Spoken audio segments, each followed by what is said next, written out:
देवा आणि परमेश्वर ईश्वरा, माझा तुम्हाला कोटी कोटी दंडवत, माझा तुम्हाला कोटी कोटी नमस्कार.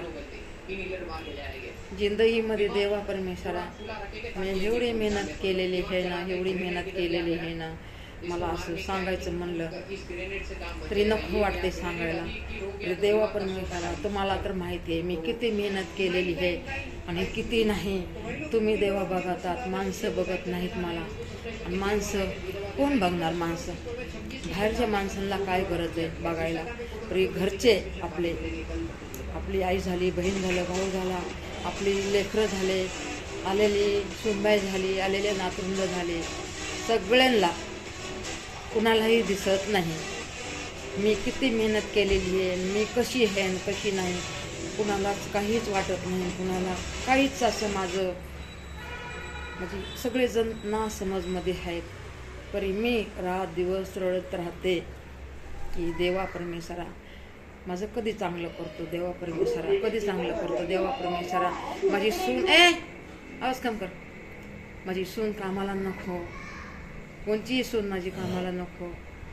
माझी मुलांना ताकद दे मेहनत करायला, त्यांच्या मेहनतीमध्ये घर चालू दे, त्यांच्या मेहनतीमध्ये लेकराचं शिक्षण होऊ दे, त्यांच्या मेहनतीमध्ये घरदार होऊ दे.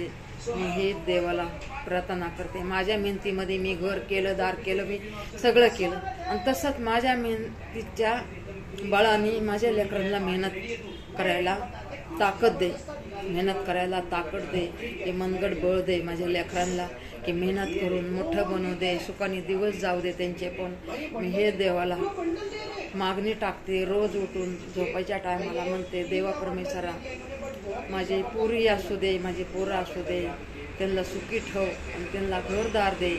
बिचारे इकडं तिकडं भाड्याच्या घरं बघत फिरते तर हर वर्षी हे घर बदलायचं, दुसरं घर बदलायचं, तिसरं घर बदलायचं. किती देवा परमेश्वरा, किती घर बदलणार, किती घर बदलणार. घर बदलायच्या टायमाला किती काय होतं ह्या जीवाला, आमच्या जीवाला माहिती आहे. घर बदलताना 8 दिवस आमच्या जीवाचे किती हाल होते, माझ्या मुलींच्या जीवांचे किती हाल होते.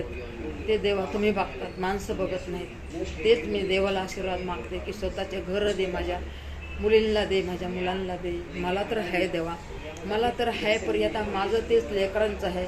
तरी पण असं वाटतं की लेकरच्या मेहनतीचं त्यांच्या बायकांना भेटायला पाहिजे, त्यांच्या आईच्या मेहनतीचं त्यांच्या लेकरांना भेटायला पाहिजे, मुलींच्या. ते पण मला असं वाटतं ना की माझ्या मुलींना पण काय म्हणणार, आई वडिलांनी तुम्ही काय कमवले असे नाही बोलणार का? म्हणून त्यांना थोडं शर्मिंदा होऊ देऊ नका. त्यांना बिचाऱ्यांना त्यांच्या मेहनतीमध्ये, माईबापाच्या मेहनतीमधले माझ्या मुलींना घरं भेटू द्या. माझे तुम्हाला कोटी कोटी धन्यवाद देवा परमेश्वरा. देवा परमेश्वरा, मी तुम्हाला सांगायले, मी पब्लिकला नाही सांगायली, देवाला सांगायला लागली. देव परमेश्वरच माझं सगळं आहे, ते मला माहिती आहे.